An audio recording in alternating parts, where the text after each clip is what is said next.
여러분, 이 마귀는, 이 사단은 이 다 된 밥상을 뒤집어 엎는데 아주 탁월한 선수입니다.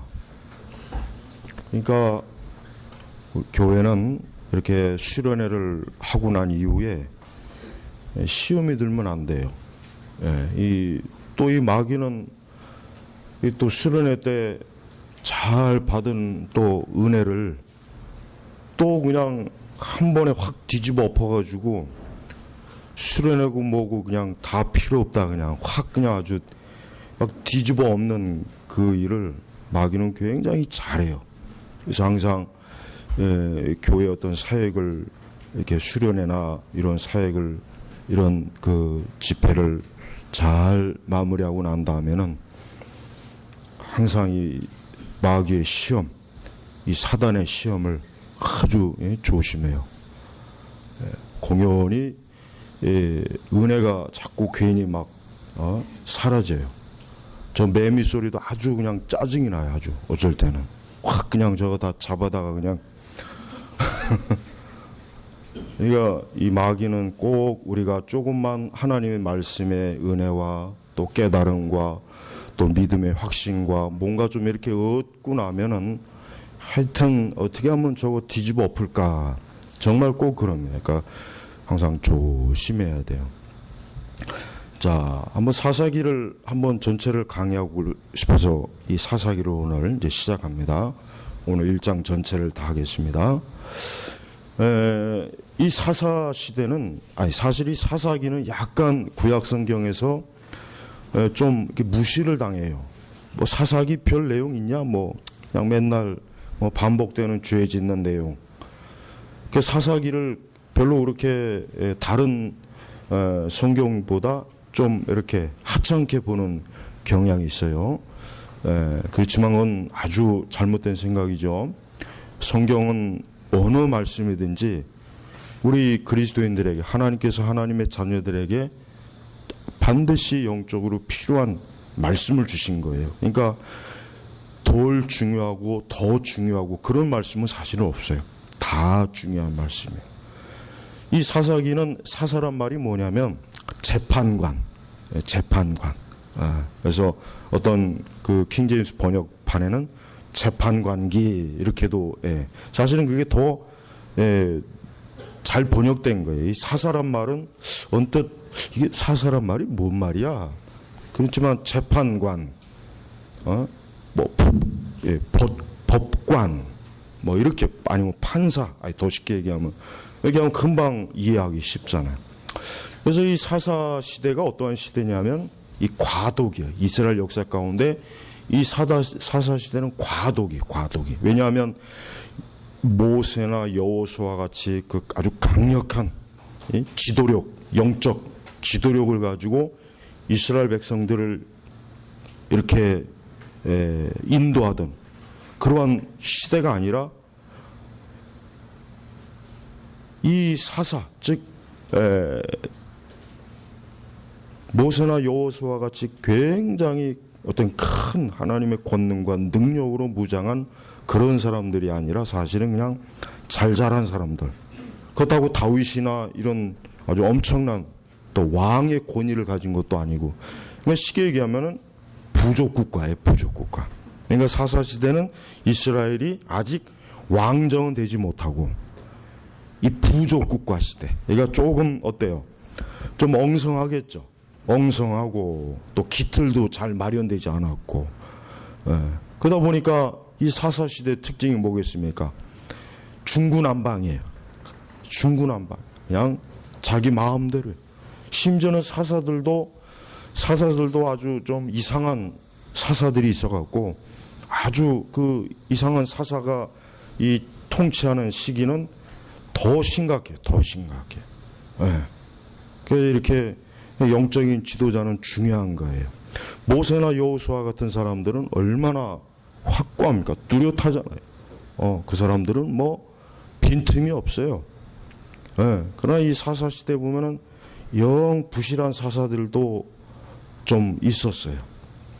그러니까 하나님께서 이제 이 구속사의 섭리 가운데 이제 왕정으로 들어가기 전에 이 부족 국가의 형태인 이 사사 시대를 잠시 동안 하나님의 섭리 가운데 이스라엘 백성들에게 이제 허용을 하신 거죠. 허용을 하신 거란 말이에요.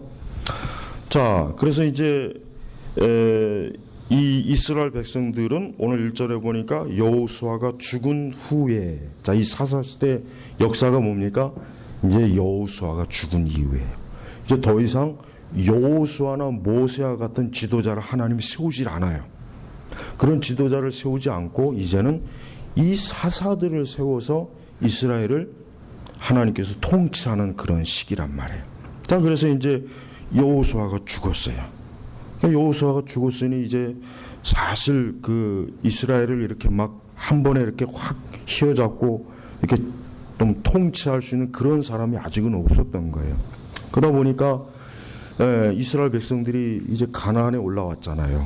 그러면은 가나안에 올라와서 해야 될 일 뭡니까? 하나님께서 모세와 여호수아에게 주신 명령이 뭡니까? 가나안에 들어가면 너희가 이제 그곳에 있는 모든 가나안 족속들을 전부 다 없애라. 그리고 너희가 그 땅을 차지해야 된다. 이게 사실은 하나님께서 이 모세와 여호수아에게 주신 명령이고, 또 여호수아가 죽을 때 유언도 역시 마찬가지였단 말이에요. 그래서 이제 이스라엘이 하나님께 묻는 거예요.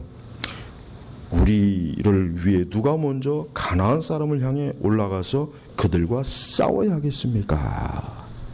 네, 그렇습니다. 여러분, 우리 그리스도인들의 일생은 가나안 사람들과 싸우는 일생이에요. 이 가나안 사람들이 어떤 사람이에요? 우상숭배, 정욕, 하여튼 죄란 죄는 다 짓는 아주 악한 족속들이에요. 그러니까 하나님께서 이제 가나안이 죄가 찬 거예요. 이제 딱 찬 거예요. 찬 거. 그동안 하나님께서 인내하시고 꾹 참고 계셨다가 이제 이 가나안을 하나님이 심판하려고 하시는데 그 도구로 이스라엘을 택한 거예요. 그러니까 하나님의 이 계획과 섭리는 참 오묘한 거예요. 그러니까 하나님께서 하시는 일은 즉흥적인 게 없습니다. 막 즉흥적으로 막 땜빵 처리하고 이거 맞고 저거 맞고 그런 일이 없어요. 하나님은 이 역사를 운행하시는 데 있어서 아주 치밀하게 모든 것이 이미 다 하나님의 계획과 예정 속에, 섭리 속에 진행이 되는 거예요. 자, 하나님께서는 이스라엘 백성들을 400년이 넘는 시간 동안 애굽에 딱 가둬놓으셨어요. 그래서 처음에 한 70여 명이 내려갔지만 나중에 수백만 명이 이스라엘 백성들이 자손이 번성했죠. 자, 하나님께서는 이제 그 가운데 이제 이 가나안을 또 하나님 보시는 거예요. 이 가나안 족속들은 계속 죄 짓는 거예요. 계속 악을 행하고 계속 하여튼 역겹고 더러운 짓을 하는 거예요. 그러니까 하나님께서는 이 가나안을 반드시 하나님께서 심판하실 거란 말이에요. 자, 이제 때가 되었어요. 이스라엘 백성들이 이제 어느 정도 숫자가 되었어요. 하나님께서는 이스라엘 백성들을 출애굽시키고 광야에서 40년 동안 지나고 난 다음에 드디어 가나안 땅에 딱 들어가서 이제 이스라엘이 저 가나안을 어때요? 전부 그 땅에서 다 몰아내는 이게 하나님의 계획과 뜻이었단 말이에요. 그래서 이제 이스라엘 자손들도 가나안과 싸워야 되는 건 알지만 누가 먼저 가나안을 향해 전쟁을 해야 됩니까? 왜냐하면 여러 지파가 있으니까 그 중에 어떤 지파가 가나안과 싸워야 됩니까? 라고 하나님께 묻는 거예요. 여러분, 우리 성도들은 영적으로 우리가 육신적으로 생각하면 안 됩니다. 우리 성도들은 영적으로 항상 가나안 사람들과 전쟁을 하는 사람들이에요. 가나안 사람들과 전쟁을 하는 거예요. 우리가 육적으로 전쟁을 하는 것이 아니라 영적으로 우리는 지금 전쟁을 하는 사람들이에요. 그러니까 그걸 우리의 신분을 잘 알아야 돼. 지금 내가 영적으로 뭘 하고 있는지를 알아야 돼. 우리는 전쟁을 하는 사람들이에요. 여러분들이 어디에 있든지 그 주변에는 불신앙자들이 있을 거예요. 하나님을 믿지 않는 자들이 있을 거예요. 그 생각과 행동과 삶이 타락한 자들이 가득할 거예요. 우리는 그들과 영적으로 싸우고 있는 중. 그리고 싸워야 돼요. 싸움을 회피하면 안 돼요. 이스라엘 백성들이 우리 사사기에 계속 보면 알지만은 사사기 첫 장부터 이스라엘은 아주 골치 많은 그런 짓을 해버렸어요. 왜냐하면 이 사사기 후반부에 1장 후반부에 가면 가장 많이 나오는 말이 뭐냐면은 19절에 보니까 골짜기의 주민들을 쫓아내지 못하였으니 또 21절에 보면은 여부스 사람을 쫓아내지 못하였으므로 27절에 가나안 사람들이 그 땅에 살기로 마음을 굳혔다. 28절에 그들을 완전히 쫓아내지는 않았다. 이스라엘 사람들이 굉장히 웃기는 사람들이에요. 처음에는 굉장히 막 열의를 갖고 가나안 사람들과 막 싸우고 막 전쟁을 해요. 처음엔 굉장히 멋있게 막 나가다가 점점 어때요? 가나안 사람들을 다 쫓아내고 죽이는 것이 아니라 하나님 말씀대로 그렇게 해야 되는데 그렇게 안 하고 쫓아내지 않는 거예요. 그리고 더 시간이 가니까 쫓아내지 못하고, 그리고 더 시간이 가니까 이제 가나안 사람들이 야, 뭐 이스라엘 별거 아니네. 저 잡것들 저거 완전히 당나라 군대네. 야, 우리 여기서 눌러 살자. 이제는 가나안 사람들이 이스라엘을 딱 보니까 저것들 틀렸다 이거. 저것들 딱 보니까 안 되겠다.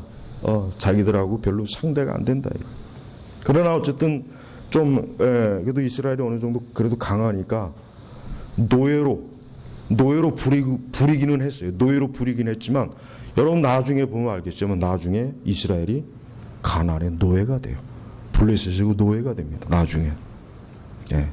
여러분 우리 성도들이요, 영적으로 우리가 가나안 사람들과 안 싸운다고 해서 좋은 게 아니에요. 그들과 안 싸우면 어떻게 되는 줄 아십니까? 나중엔 그들의 노예가 돼요. 그러니까 우리 성도들은요, 이 세상의 가나안이에요. 이 가나안 사람들은 불신앙자예요, 우상 숭배하는 자요, 하나님의 뜻을 따르지 않는 자요, 믿음이 없는 자요, 거듭나지 못한 자요, 중생하지 못한 자요, 악을 행하는 자요, 하나님께 예배하지 않는 자요, 기도하지 않는 자요, 모든 일에 하여튼 하나님의 뜻을 거스리면서 사는 사람들이에요. 근데 우리는 이들과 좋게 지낼 수가 없어요. 왜? 이들은 반드시 내가 죽든지 저들이 죽든지 둘 중에 누구 하나는 죽어야 돼요. 그러니까 하나님께서 이 가나안 사람들하고 너희는 가서 반드시 가나안 사람들하고 화목하게 지내라가 아니라 반드시 그들을 아주 싹 없애버려. 그 땅에서 아예 그냥 이 가나안 사람들은 흔적도 없이 없애버려라. 이게 하나님의 본래 명령인데 이스라엘은 초장부터 아주 어때요? 초장부터 이스라엘은 아주 정신 상태가 썩어버려가지고 처음에는 그냥 막 싸울 것처럼 하고 막 정념도 하고 이기도 하다가 가면 갈수록 어때요? 계속해서 31절에 여러 주민을 쫓아내지 못하였다. 이 32절에 그들을 쫓아내지 못하였기 때문이다. 35절에 이제 이방족, 가나안 족속은 아예 이젠 뭐 이스라엘이 자기들을 이제 죽이려고 하는 생각을 안 한다는 걸 알고 거기에 살려고 마음을 굳혔던 거예요. 보십시오. 그러니까 이 영적으로 우리 성도들과 이 불신앙의 세력은 우리가 그들을 점령하지 않으면은 그들은 우리를 얕봐요. 우리를 아주 살살 가지고 놉니다. 그러다 결국은 우리가 그들에게 노예가 되는 거예요. 그러니까 여러분, 우리가 여러분 가정에서나 여러분이 직장에서나 어디에서나 불신앙자들에게 휘둘리면 안 돼요. 물론 그들과 이렇게 하는 게 참 피곤하겠죠. 힘들겠죠. 갈등도 생기겠죠. 어려움도 생기겠지만 그들을 싸워서 제압을 해야 돼. 그러니까 영적으로 그들을 제압을 해야지 그들을 그냥 놔두거나 방치하거나 그냥 우리 좋게 지내지 뭐 이러는 것은 그건 성경적 방식이 아니란 말이에요. 하나님께서 분명히 뭐라고 했습니까? 2절에 보니까 여호와께서 말씀하시기를 유다가 올라가서 보아라, 내가 그 땅을 그의 손에 넘겨주겠다. 그러니까 유다가 먼저 가서 가나안 사람들과 가서 전쟁을 시작해라. 그러면은 내가 그 땅을 다 너희 손에 넘겨주겠다. 그러니까 하나님께서는 이스라엘 백성이 가나안 사람들과 싸우는 걸 어떻게 합니까? 격려하시는 거예요. 도와주시는 거예요. 그래서 저들은 하나님의 뜻을 알았어요. 하나님의 뜻을 바르게 알았어요. 응? 그러니까 하나님의 뜻을 알기 위해서는 항상 어떻게 해야 돼요? 여호와께 묻기를, 하나님 앞에 묻는 걸 잘해야 돼요. 여러분, 신앙이 좋은 것은 하나님 앞에 묻기를 잘하는 사람이 좋은 거예요. 하나님 앞에 물어요. 하나님 앞에. 우리는 근데 잘 물으려고 하질 않죠. 네. 근데 하나님 앞에 좀 물으세요. 어떠한 일이 있으면은 좀 하나님 앞에 뜻을, 하나님 이게 도대체 무엇입니까? 어떻게 해야 되겠습니까? 어느 길로 가야 되겠습니까? 무엇을 해야 되겠습니까? 하나님 앞에 물어요. 그럼 하나님께서 반드시 답을 해 주신단 말이에요. 어떻게 답해 주실 것이는지는 그거는 뭐 신경 쓸 필요 없어. 그는 답하시는 하나님께서 하시는 거니까 우리 할 일은 뭐예요? 물어요. 그러니까 이스라엘이 그래도 잘한 게 뭐예요? 처음에 그냥 하나님의 뜻 안 묻고 그냥 달려나가진 않고 그래도 여호와께 묻기를 물었잖아요.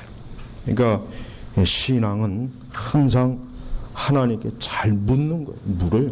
자녀에 대해서도 묻고, 여러 형편이 어려우면 형편에 대해서도 묻고, 어려운 게 있으면 어려운 거에 대해서도 자꾸 묻고, 모르는 게 있으면 모르는 거에 대해서도 묻고, 하나님은 지혜의 근원이 되신단 말이에요. 모든 걸 다 하시고 모든 것들을 하나님은 완벽하게 완전한 지식을 갖고 계신 거예요.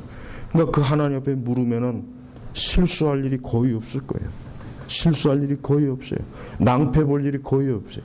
사실 하나님께 대답을 해 주셨는데도 못 알아듣는 경우가 낭패하는 것이, 하나님 편에서는 문제는 하나도 없어요. 항상 우리가 문제지.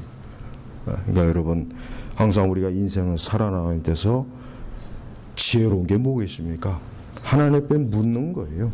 하나님 앞에 날마다 묻고 하나님의 뜻을, 답을 얻고, 묻고 답을 얻고, 우리 성도들은 그렇게 하면서 우리 인생을 살아나가는 것이란 말이에요.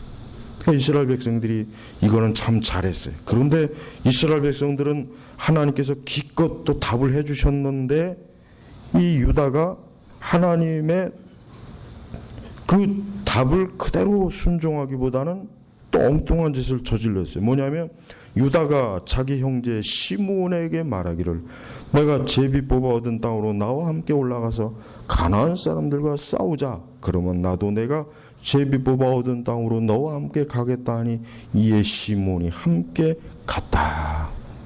지금 유다가 잘못한 게 뭐예요? 하나님께서는 유다 족속 너희가 가서 싸우라 했는데 또 이 유다는 시몬을 또 끌어들이는 거예요. 하나님께서 유다와 시몬이 올라가서 싸우라 그러지 않고 누가?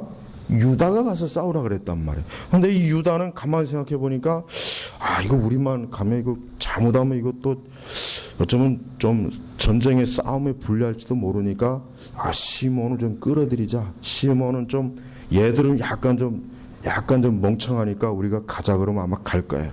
그래서 전쟁을 할 때 시몬을 앞에 세우고 우리는 뒤에 있다가 시몬이 어느 정도 좀 이렇게 좀 뒤처리하면 나머지 우리가 가서 다 찾아. 유다가 잔머리를 굴린 거예요. 잔머리. 하여튼 유다 족속이 이랬어요. 이런 족속이 유다 족속이. 예. 그러니까 출발부터가 하여튼 엉망이란 말이에요. 그러니까 이 사사시대 전체를 보면은 우왕좌, 좌충우돌. 예. 그냥 완전히 이스라엘 백성들이 오합지졸. 왜 그러느냐? 단 한 가지예요. 다른 거 없어요. 하나님 말씀대로 안 해서 그러는 거예요. 하나님께서 이렇게 말씀하시고 이렇게 계명을 주셨으면은 그대로 하면 되는데 꼭 거기다가 덧붙이는 거예요. 자기의 생각을 덧붙이고, 자기의 경험을 덧붙이고, 또 다른 사람 말 듣고, 꼭 항상 보면은 이 사사시대의 이 혼란의 원인은 언제나 하나님의 말씀 그대로 따르지 않고 언제나 불순종. 하여튼 불순종하는 건 뭐 아주 전매 특허니까 불순종. 하여튼 이스라엘 백성들이 사사시대를 보면 이 지식을 알면 뭐 하겠습니까?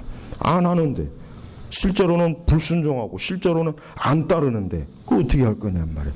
그러니까 유다가 지금 그런 거예요. 하나님께서 유다 유다가 올라가라 그랬으면 유다 족속만 올라가야지. 왜 또 시몬을 또 살살 꼬여가지고 같이 또 시몬하고 같이 그렇게 또 일을 꾸미냔 말이에요. 그러니까 이 출발부터 잘못된 거예요. 하나님께서는 우리 성도들이 항상 하나님께서 원하시는 게 뭡니까? 다른 게 아닙니다. 하나님께서는 항상 우리 그리스도인들이 하나님의 그 말씀하신 그대로 따르는 걸 하나님이 기뻐하세요. 그게 가장 큰 일이에요.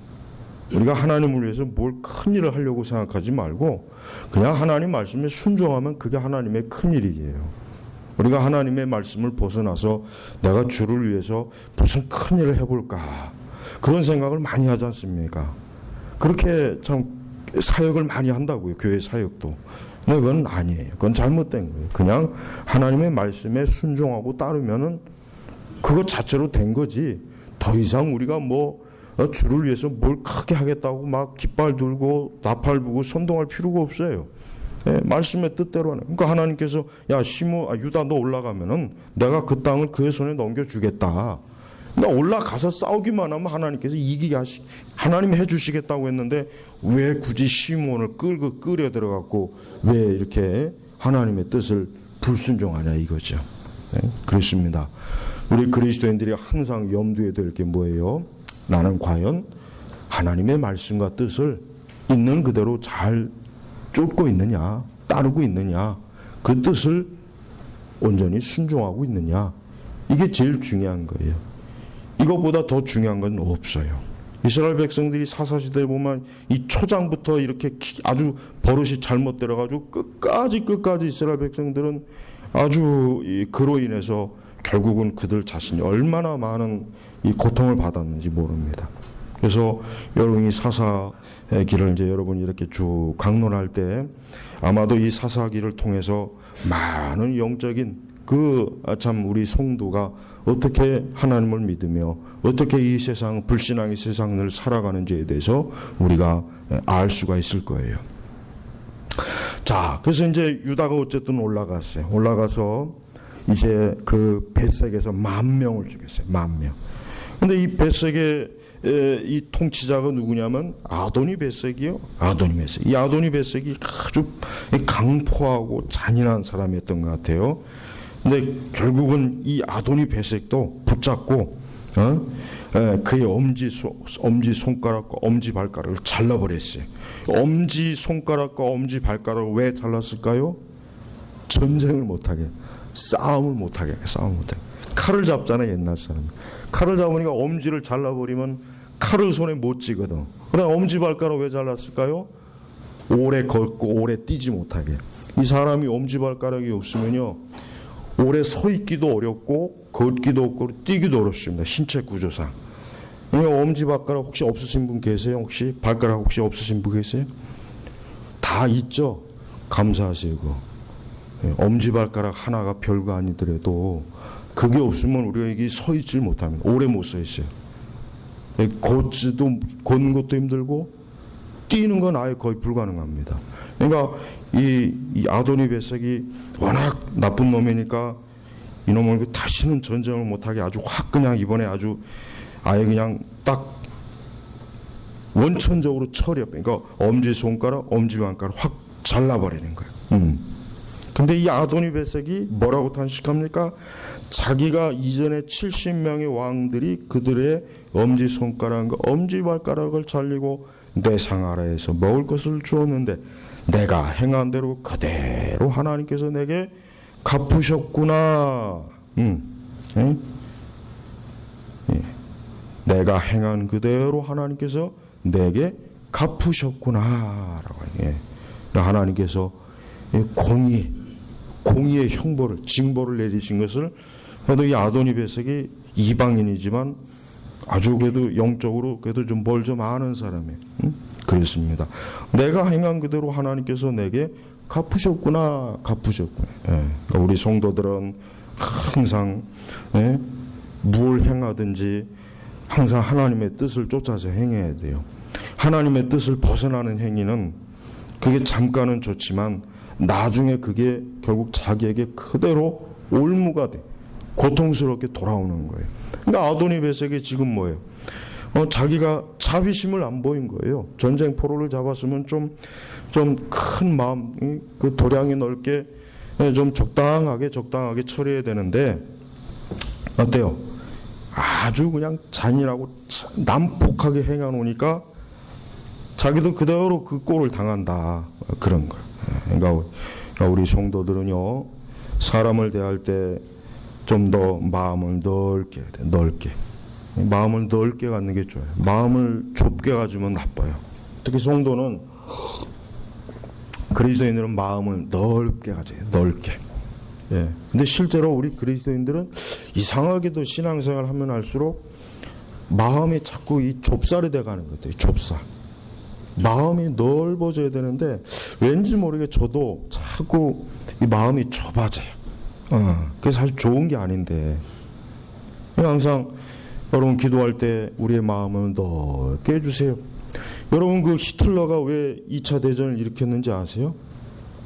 히틀러가 2차 대전을 일으킨 원인이 있어요. 그걸 알아야 돼요. 뭐냐면 1차 대전 때 이제 독일이 이제 전쟁에 패했단 말이에요.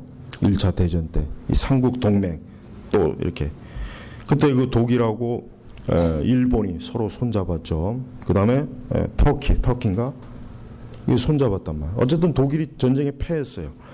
그래가지고 그 유럽의 그 독일과 싸우던 그 나머지 세력들이 이 독일 놈들을 아주 이참에 완전히 그냥 아주 다시는 못 일어나게 전쟁을 못하게 아주 이것도 확 눌러버리자 해가지고 엄청난 전쟁 배상금하고 그 다음에 땅도 빼앗아 버리고 일부. 그러니까 이 독일 사람들이 자기들이 전쟁을 해서 패한 건 인정을 하는데 너무 가혹하다. 이거 너무 가혹하게 이렇게 이 전쟁 배상을 요구하니까 속에서 막 원한이 맺힌 거예요. 원한이 맺힌 거란 말이에요. 그 원한이 맺힌 거를 누가 선동했습니까? 히틀러가 선동한 거란 말이에요. 히틀러가 야 우리가 이렇게 이 저놈들 때문에 이렇게 우리가 좀 어렵게 사는데 야 우리가 이대로 넘어가면 되겠냐? 우리 이 독일 위대한 민족, 이 순수한 게르만 민족이 이렇게 수모를 당해서 되겠냐? 막 선동질하고 정치 연설하고 해가니까 독일 사람들이 한순간에 그냥 이성을 잃어버리고 이성을 열광적으로. 그래서 히틀러를 총통으로 세워가지고 결국은 또 한 번 2차 대전을 또 일으키죠. 네, 바로 그것 때문에. 그러니까 처음에 좀 그 1차 대전 때 좀 넉넉하게 그냥 전쟁에서 좀 그랬지만 너무 그렇게 쪼우면 안 된다. 좀 넉넉하게 풀어주자. 그랬으면 히틀러 못 나왔어요. 그럼 히틀러의 선동이 안 먹혀요. 네. 그래가지고 그 교훈을 얻어가지고 2차 대전 때 독일이 전쟁이 졌지만은 어때요? 1차 대전 때 너무 독일을 이렇게 기를 죽여놔서 저들이 저렇게 원한이 맺혔으니까 이번에는 좀 넉넉하게 풀어주자. 너무 그렇게 좀 이렇게 쪼이지 말자. 네. 그래서 독일이 원한을 갖지 않는 거란 말이에요. 2차 대전 때. 미국이 막 경제 지원도 해주고 다시 일어서도록. 물론 이제 독일과 동독과 서독이 좀 갈라지긴 했지만 그렇습니다. 여러분 사람이 살아가는 거요. 너무 쪼이면 안 돼요. 너무 사람을 몰아붙이면 안 되는 거예요. 우리 그리스도인들은 인간관계에 있어서 사람을 이렇게 쪼이거나 모르면 안 돼요. 그럼 그 사람이 어떻게 있습니까? 죽든지 아니면 살기 위해서 남을 죽이든지 둘 중에 한 가지를 할 거예요. 좀 마음의 여유를 가지고 좀 넉넉하게 그러면서 지혜롭게. 예. 그러니까 이 아도니베섹은 지가 한 그 짓을 그대로 당한 거예요. 그러니까 할 말이 없는 거예요. 자기도. 예. 그러니까 우리 성도들은요. 세상을 살아가는 데서 우리 성도들은 마음을 좀 넓게 가져야 돼. 그게 필요해. 왜냐하면 이 사람이라고 하는 게 이 마음을 좁게 가지기 시작하면 한도 끝도 없어요. 한도 끝도. 그냥 마음을 좀 넓게 넉넉하게 가지면서 여유를 가져야 돼. 그게 그리스도의 마음. 우리 예수님 보십시오. 예수님 얼마나 마음이 넓습니까? 그렇게 그냥 막 어느 날 제자가 예수님 저놈들이 우리 말 안 듣는데 확 그냥 불 내리도록 한번 저주를 내릴까 했더니 예수님이 혼을 냈잖아요. 여러분 예수 그리스도의 마음이 뭡니까? 마음을 넓게 하는 거예요. 물론 마음을 넓게 하는 게 쉽지는 않아요. 쉽지는 않아요. 그게 어렵다. 그건 어려우니까 안 되는 거예요. 그러니까 어려우니까 마음이 넓은 사람보다 마음이 좁은 사람이 더 많은 거잖아요. 그러니까 성도는 항상 마음을 넉넉하게 가져서 하나님의 마음, 그리스도의 마음을 보여줄 필요가 있어요. 그래야 우리가 이제 그들에 대해서 복음을 증거하고 우리가 하나님의 사람으로 보여줄 수가 있는 거예요. 네. 항상 우리 성도들은 모든 인생을 살아나가는 데 있어서 우리는 항상 그리스도의 마음으로 좀 넓게 가지. 그게 성도의 성도. 어쩔 수 없어요. 그리스도인이 된 이상 그렇게 돼야 되거든요. 그래야 이제 사람을 감화시킬 수도 있고 사람에게 참 복음을 전하는 데 있어서도 그들의 마음을 살 수 있는 거예요. 그러니까 좀 성도는 좀 참고 억울해도 좀 참고 좀 이용당하는 것 같아도 그냥 이용당해줄 때도 있어야 돼요. 어쩔 수 없어요. 그게 우리 성도거든. 그러니까 여러분 항상 그리스도의 마음은 어떤 마음입니까? 넓은 마음이요. 넓은 마음. 그런 마음 갖기가 쉽진 않습니다. 그것도 자기 부인이 돼야 돼. 자기를 부인하거든. 자기를 죽여야 돼. 자아가 이게 죽어야 되니 그게 쉽겠어요. 예수님께서 십자가에 달리셔서 지금 당장 그냥 확 명령만 내리면 12영이나 더 되는 천사가 내려와서 그냥 다 아예 그냥 롬하고 막 다 뒤집어 엎을 수 있었는데도 예수님은 우리의 구원을 위해서 꼭 참으셨어요. 꼭 참으시고 인내하시고 마음을 넓히신 거예요. 예수님이. 결국 십자가에 죽으셨잖아요. 그러니까 우리 사람은 우리 성도들은 특히 마음이 넓어야 돼요. 제가 전에 그랬잖아요. 내가 볼 때는 불교도들이 마음이 제일 넓어. 진짜 그래. 왠지 모르게 이 절에 다니는 사람들이 마음이 넓어요.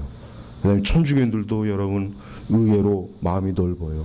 제가 저 마천동에 있을 때 여러분 우리 그냥 아무도 없는 우리 교인도 없는 교회 우리 교회 그래도 조금 도와준 그 옆집에 사는 분이 누군지 아세요? 천주교인이었어요. 수도가 동파돼 가지고 그냥 막 어떻게 그분이 돈을 줘갖고 수도 그 동파한 거 그거 해결했어요. 그분에게 참 도움을 받았어요. 난 그때 좀 누그러지더라고요. 야, 이 천주교인들도 참. 근데 기독교인들은 내가 이제까지 경험해봤지만 기독교인들은 정말 아주 그냥 아주 네 가지가 없어. 네 가지가. 하여튼 왜 그런지 모르겠어요. 여러분 보세요. 주변에서 교회 뭐 좀 하려고 그러면은 제일 나서는 사람이 누군지 아세요? 조사해 보면 교인들이에요. 어느 교회 장로 집사들이. 그러니까 마음이 좁은 거예요. 좁은 거. 아니, 교회 일을 하는데도 마음이 그렇게 좁으니 도대체 뭐 어떻게 하겠어요? 더군다나 하나님의 일도 회방하는 자들이 있어요. 제가 뭐 몇 가지 어떤 글을 좀 올리려고 하니까 어떤 목사들이 그냥 오인영 목사는 절대로 안 된다. 이를 부득부득 깔고. 하여튼 오인영 목사 죽기 전까지는 절대로 하여튼 하나님의 일을 하는데도 그렇게 일을 부득부득 가는 사람이 무슨 목사입니까? 그건 사적인 감정을 가지고 주님의 일을 생각하면은 사적인 감정도 다 누그러뜨려야지. 그러니까 보면은 목사님들이나 교인들이나 서로 마음이 좁아 터지니까 서로 그냥 뱀댕이 속아지니까 그러니까 조금만 막 서로 싸우고 다투고 마음 상하고 그냥 막 여러분 그래가지고는 세상 사람들한테 복음이고 나발이고 간에 당신들 그 마음이나 좀 먼저 좀 넓히시오. 이런 조롱밖에 못하네요. 조롱밖에. 그러니까 항상 마음을 넓히세요. 마음이 좁다고 생각하면은 주여 내 마음이 좀 좁습니다. 내 마음을 주여 넓게 해주세요. 그 넓어야 거기에 품거든요. 그렇지만은 마음이 넓어지는 거 힘들어요. 제가 다시 한번 강조하지만 자기가 죽지 않으면 마음이 넓어지기 어려운 거예요. 어려운 거예요. 그러니까 지혜롭게 우리가 좀 너무 사람 몰아붙이지 말고 적절하게 원수일지라도 좀 숨통을 치워주면서 숨통을 좀 치워주면서 지혜롭게 적절하게 해야 그래야 그가 살아요. 안 그러면 이 사람은요 자기가 죽을 것 같으면은 뭔 짓을 할지 몰라요. 뭔 짓을 할지 몰라요. 여러분 왜 살인이 왜 일어난지 아십니까? 그 사람들이 거의 궁지에 몰리니까 그러니까 살인이 일어나는 거예요. 자살도 하고. 겁나요, 겁나, 이 사람은. 노무현 대통령이 왜 죽었겠어요? 너무 몰아붙이니까. 그래도 대통령인데, 전직 대통령인데 좀 체면도 생각하고 좀 이렇게 좀 대우를 해가면서 이렇게 해야 되는데, 너무 그냥 막 몰아붙이니까 그 얼마나 자존심 강한 사람입니까? 그 사람이 딱 봐요. 얼굴 봐요. 그러니까 차라리 내가 죽어버리자, 내가. 예.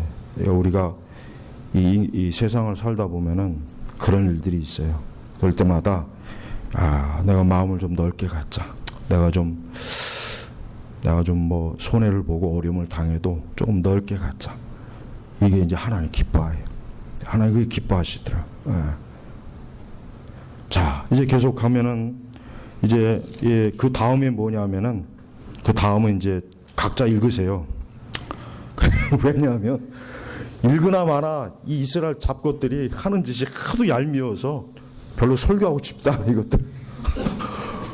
맨날 타협하고 하라는 대로 안 하고 지들끼리 맨날 그냥 막 서로 주고받고 그 짓 하다가 결국은 이 가나안 사람들한테 그냥 가나안 사람들한테 속을 보인 거예요. 가나안 사람들이 유다를 가만히 보니까 저들은 싸울 의지가 없다. 야, 저들은 그냥 적당하게 비유 맞춰주면 우리하고 잘 지내겠다. 그냥 그러니까 계속 쫓아내지 못하는 거예요. 쫓아낼 수 있는데도 쫓아내지 못한 거란 말이에요. 아니, 쫓아낼 수 있는데도 못 쫓아. 근데 나중에는 쫓아낼 수 있는 능력이 없어서 못 쫓아내요. 나중에는 일이 그렇게 되는 거예요. 그러니까 성도가 영적으로 강할 때 힘을 써야 돼요. 영적으로 강할 때 뭐 이렇게 딱 결단을 해야지. 영적으로 강할 때는 그냥 미지근하다가 영적으로 약할 때 뭐 하려고 그러면 오히려 된통당합니다. 기도도 안 하고 믿음도 없고 신앙도 없는 사람이 뭔가 좀 크게 해보려다가 그냥 당해버리는 거예요. 그러니까 이스라엘 백성이 영적으로 지금 힘이 있거든요. 막 지금 굉장히 강한 상태거든요. 그럼 그때 한 번에 싹 몰았어야 되는데 그냥 여유 있다. 하나님 말씀 안 듣고 지들끼리 서로 여유 부리다가 어떻게 합니까? 타협하다 계속 실패, 패배. 1장부터 벌써 패배 역사가 계속 나요. 첫 번째 그 유다 싸움 잠깐 반짝하고 나머지는 전부 패됩니다. 읽어보시면 알아요. 그러니까 가나안을 못 쫓아요. 이게 결국은 끝까지 갑니다. 끝까지 사사시대 끝까지 가요. 끝까지. 여러분, 우리는 하나님을 절대적으로 신뢰한다고 할 때 그 의미는 뭐냐면 하나님 말씀을 절대적으로 따라야 되는 거예요. 죽으나 사나 이 말씀이 옳다. 이 말씀이 절대적으로 옳다. 내 경험보다 옳고 내 이성적 판단보다 옳고 다른 사람의 말보다 옳다는 생각을 가지고 있으면 틀림없이 괜찮습니다. 그러나 말씀을 그렇게 안 믿으면은 반드시 아주 곤욕을 치를 거예요. 틀림없이 곤욕을 치를 거란 말이에요. 그래서 1장 전체를 제가 그냥 대략 봤어요. 이스라엘 백성들 크는 꼴이 하도 꼴 보기 싫어가지고 뭐 자세하게 설교해봐야 설교하면 짜증만 나기 때문에 날 더운데 우리 성도님들도 짜증 날 것 같아서 그냥 하여튼 이 정도로 그냥 하겠습니다. 어쨌든 이 가나안 사람들은 아주 이 가나안 사람들이 요거 한 가지는 좀 또 한번 해야 되겠네. 이 가나안 사람들은 어떤 사람이냐면 여러분 이 세상 사람들은 이 불신앙의 사람들은 아주 교활한 사람들이에요. 눈치가 뻔해요. 그래서 우리 믿는 사람을 살살살살 잘 달래봐요. 가지고 놀기도 하고 이 사람이 진짜 믿는 사람인가 아닌가, 이 사람이 진짜 신앙이 있는가 없는가 살살살살 그러다가 이 사람이 진짜 신앙과 믿음이 있으면은 절대 함부로 대들지 못하지만 딱 벌써 뭐 별거 아니구나, 영적으로 별거 아니구나, 신앙이 별거 아니구나, 그러면 그때는 이제 끝난 거. 그때는 이미 전쟁이 끝난 거. 이미 진 거예요. 그리고 가나안 사람들 보세요. 처음에는 분명히 이스라엘 백성들이 그 막 홍해 바닷가에 애굽의 열장 이 소문이 계속 들려오니까 이 가나안 사람들이 벌벌 떨었대. 이거 큰일 났다. 이제 이것들 올라오면 우린 완전히 그날로 죽는구나. 그렇게 막 겁을 먹고 무서워하는 상태인데 막상 딱 보니까 모세도 없고 여호수아도 없고 별 볼 일 없는 거예요. 그때부터 이제 가나안 이 족속들이 이스라엘을 가지고 노는 거예요. 살살 가지고 놀아요. 처음에는 좀 약했다가 그러나 결국은 계속해서 이제 결국은 이스라엘이 하여튼 내내 이 가나안 족속들 때문에 얼마나 고통을 많이 당한지. 그러니까 하나님께서 처음에 그냥 죽이라 그랬으면 싹 죽여버려야죠. 남겨놓을 것도 없이 애고 어른이고 뭐고 안에. 영적으로 우리 안에 있는 가나안 족속들을 다 죽여야 돼요. 우리 안에 있는 가나안 족속 중에 혹시 살려둔 거 있으면 지금 죽이세요. 지금 죽여. 지금 예배 끝나고 죽이지 말고 지금 죽여. 지금. 우리 안에 이 가나안 족속들이 있어요. 더러운 거, 악한 거, 5만 가지가 있거든. 이 가나안 족속들을 죽여야 돼. 그 살려두면 안 돼. 그게 살려두면 그게 나를 결국은 내 목을 쪼아내. 내 목을 쪼은단 말이에요. 응? 자, 여러분, 이 사사기에는 영적인 말씀이 굉장히 풍부해요. 엄청나게 많습니다. 앞으로 이 사사기를 다 여러분이 들어오시면은 아마 여러분들이 영적으로 지금보다는 훨씬 더 눈이 많이 띄어질 것이고, 또 신앙생활 하는 데 있어서 영적으로 훨씬 더 어때요? 우리가 예수님을 어떻게 믿는가, 하나님을 어떻게 믿는 것이 바른 믿음인가, 어떻게 신앙생활 해야 되는가, 이런 모든 것들이 이 말씀에 다 있단 말이에요. 그러니까 이런 이 성경의 원리를 너무 모르고 그냥 믿습니다만 하고 있으니, 성경은 너무나 많은 원리들을 성경에 우리에게 가르쳐줘요. 우리 사람에 대해서. 그러니까 성경만큼 좋은 게 없어요. 그러니까 우리 성도님들 여름에 어디 피서 갈 생각하지 마시고 성경을 좀 읽으세요. 성경을 읽으세요. 성경. 아니 피서는 가셔도 거기 가서 성경을 읽으세요. 거기 가서 성경을 읽고. 그러면은 그것만큼 좋은 게 없어요. 사람은 영적으로 제대로 살아야 이게 제대로 살지, 영적으로 완전히 깜깜하고 깡통이면 그 이스라엘 백성들처럼 이렇게 눈 뜨고 그냥 뒤통수 맞고 바보가 되는 거예요. 가나안 족속들한테 조롱거리만 되는 거예요. 조롱거리만. 우리 예수님 믿는다는 게 무언지를 이 사사기를 통해서 앞으로 풍성하게 하나님 말씀을 증거할 것입니다. 여러분, 이 사사기 강의할 때 하여튼 잘 귀담아 들으시면은, 여러분들이 이제까지 어디에서, 아마 여러분들이 다 여기저기서 신앙생활 다 하셨어요. 그죠? 그렇지만은 제가 짐작컨대 거기에서 들은 설교 거의 대가 볼 때는 그냥 다 쓰레기통에 넣어도 솔직히 아깝지 않아요. 성경이 얼마나 풍성한 영적인 열매를 우리에게 가르쳐 주는데 그걸 다 놓치고 그냥 생선 뼈다귀만 그냥 생선 뼈다귀만 이것만 먹어라 이러고 있으니, 그러니까 이 성도들이 얼마나 이게 참 실제적으로 참담합니까? 그러니까 이 사사기 오전 설교를 잘 앞으로 좀 귀담아 들으시길 바랍니다. 기도하겠습니다. 아버지 하나님, 감사합니다. 우리가 살아가는 이 세상에서 이 성경의 원리를 통해서 영적인 이 원리가 얼마나 우리에게 중요하겠습니까? 아버지 하나님, 이 말씀을 통해서 우리에게 가르쳐 주시고 우리가 배우게 하시옵소서. 우리가 무릎을 꿇고 겸손히 주여 우리에게 말씀하시옵소서. 우리가 듣겠습니다 하는 그런 겸손한 마음과 믿음으로 말씀을 듣고 배우는 우리 제네바 개혁교회 성도가 되게 하옵소서. 감사하며 우리 주 예수님의 이름으로 기도 올렸습니다. 아멘.